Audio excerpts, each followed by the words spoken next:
Hey there, I'm Alan Matthews from Classical Guitar Shed, and we're going to be talking about the B minor chord. This is a little bit less used chord than other chords, but it's still a beautiful, good to use chord, and we'll be talking all about it. If you enjoy this, please subscribe to this channel and also click the bell for the notifications. Okay, B minor. So looking at this grid, the lines that go up and down are the strings. They represent strings from low to high, left to right. And then the lines that go side to side, the horizontal lines represent the frets numbered 1, 2, 3, 4. Finger numbers are 1, 2, 3, 4 in the left hand. Thumb doesn't get a number, so this is just how to read these. Then we also have X's and O's up at the top, and this means do not play this low 6th string, the X, do not play the 5th string, the X.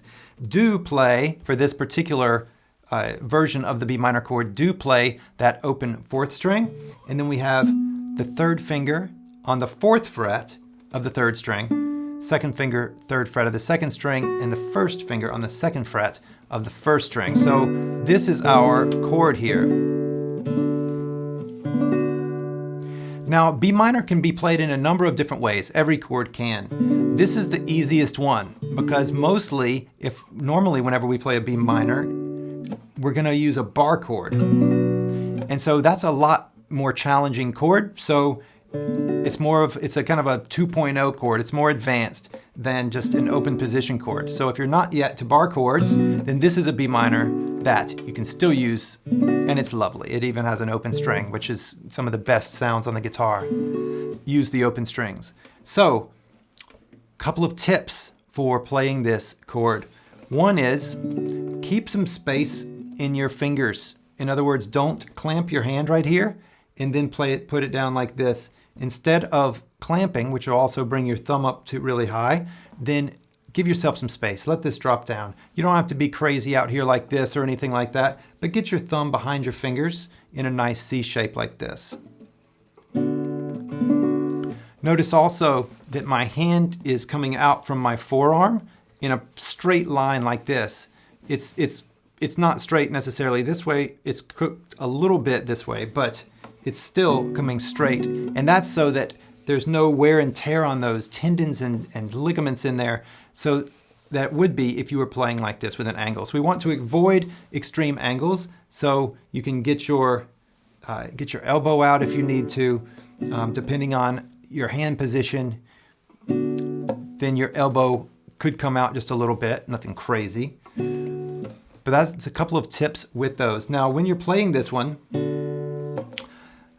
chances are your fingers will look something like mine, which is coming into the strings at an angle like this instead of straight across. You could do it both ways. You could even come the other direction like this.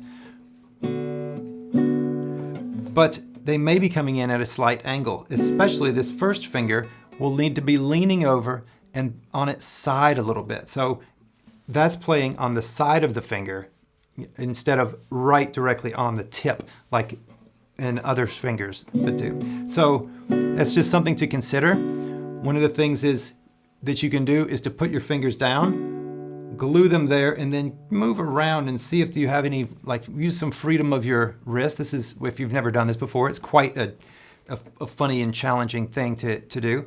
But so that your fingers can move, but they stay in the same place and your wrist can move. And you can find a nice spot for there. You can notice what your range of movement is within this chord, and that can help you if you happen to be doing any sort of weirdness.